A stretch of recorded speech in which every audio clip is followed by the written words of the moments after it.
It's probably just afternoon right now. This is Tony from Her Homestead Skills, and welcome to my channel.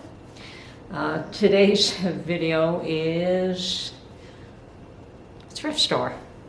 Actually, I just got back from the thrift store, and I did manage to find an item today. I have a few items here, but they were not all collected today. They were collected over a few days, and I thought I'd save them up and do one video because there really wasn't enough to do an item here and an item there. So, and sometimes that's all I find, and sometimes I find nothing at all. Anyway, today's find was pretty awesome, and it's two of these dark colored ball jars, complete with lid and ring, a wide mouth. They're the amber jars, and they were two for $1.99, so that makes them $1 each. And that is a deal here. If I were to buy, I think the 4-pack, I think that's what they come in, I'd be paying quite a bit more for these. So, and these are new. I have pulled off the lid and checked that, and these have never been used for canning. I don't know what they've been used for, if anything at all. So I would probably give those a good wash and keep those lids as well. Now, I don't think I'll be using these for canning, but you never know. I think it's probably a storage idea, and possibly something that you want to store in the dark as opposed to just regular storage. So that was today's purchase, and I was thrilled to find them. I was actually looking for something else, but these came along and I snapped them up. So another item that I picked up recently is another one of these milk crates. And the milk crates, for me to buy them, are probably in the range of $10. And this one was, well, $10 plus tax, so you're probably looking at a little bit more, 13% tax in Ontario.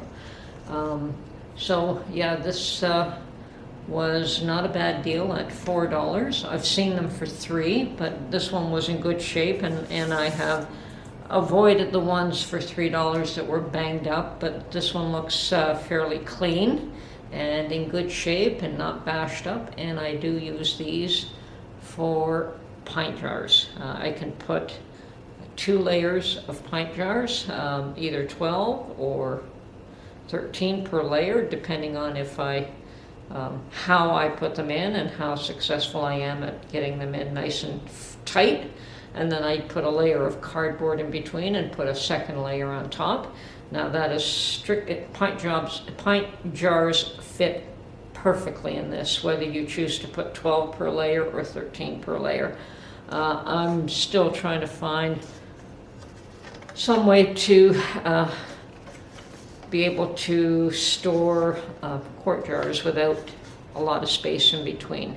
What happens is normally when you buy the jars today in the cardboard boxes, those boxes don't last very long. Years ago, they used to have flaps, and you could close the flaps, but even still, having stored mason jars in a basement in cardboard boxes, they get kind of grungy.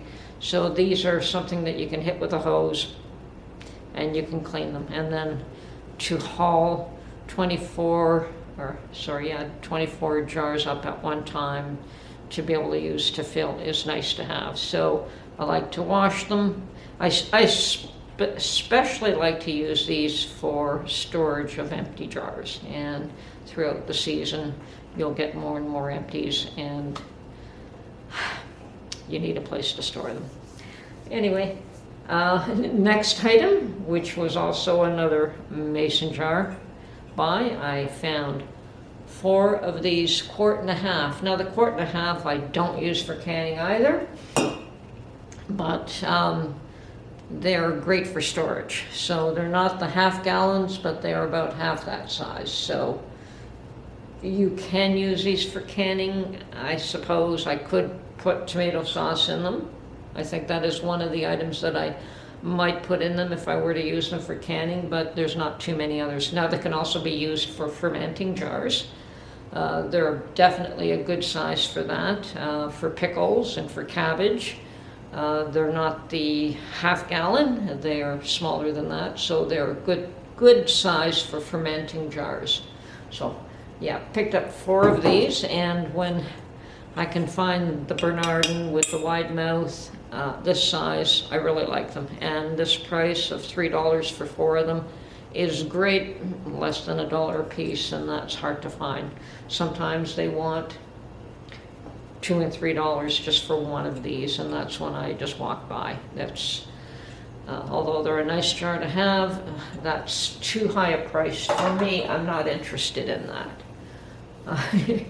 Next item on the agenda, I haven't seen one of these in a long time, so I was so happy to find another bone china Royal Albert mug. I'm collecting these, and yeah, these things nice china seems to be becoming quite rare. I guess people are snapping it up now. It's very difficult to find any nice china, whereas last year you could always find something. This year I could go 10 times and not find a piece of nice china. So I do believe that they are being snapped up, and whether they're being resold, I have no idea. But anyway, I did find one awesome little mug for $3, which is an awesome deal for one of these. And last but not least, interesting little, I did find another little lamp, and it did not have the glass bulb, but I think I can find one of those to replace that missing lampshade. Okay, so on the bottom of this, there is some text, and it says Lamplight Farms, USA. So this is made in the US by Lamplight Farms, and I believe it's vintage. I don't think it's a reproduction, considering it has the emblem of the firm, or the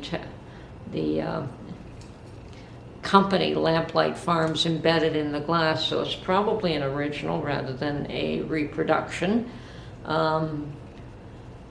I just thought it was very cute. I like the little finger lamp, so I picked this up. Not that I need another lamp, but now I'm just going to have to hunt around for a shade. It does have the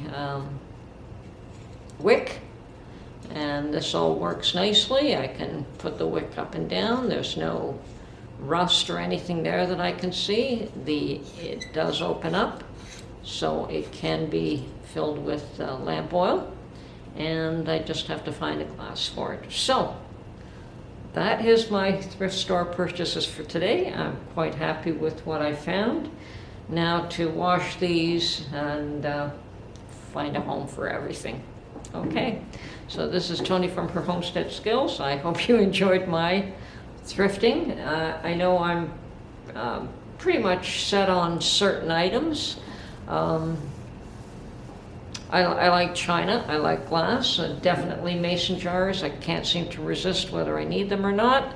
I have been looking for some more of the really old mason jars with the glass lids, and I'm not running into any more of those. I have a few. I have 3 plus the 2 really beautiful teal vintage ones, which I don't want to use.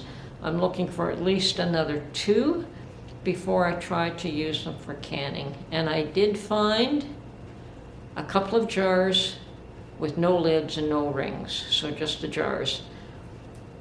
But they're of no use to me like that, and I don't want to use the lids from the teal jars. I mean, that thought had occurred to me, but one of the lids from the teal jars does have a very serious air pocket in it, so I don't want to damage that. I just want to keep those aside and wait till I can find another,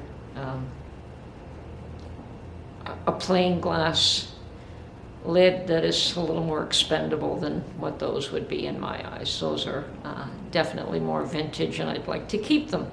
So yes, I'm still hunting for a couple more of those jars. I have 3. When I get another 2, I will be at least water bath canning, and then perhaps, well, we'll see.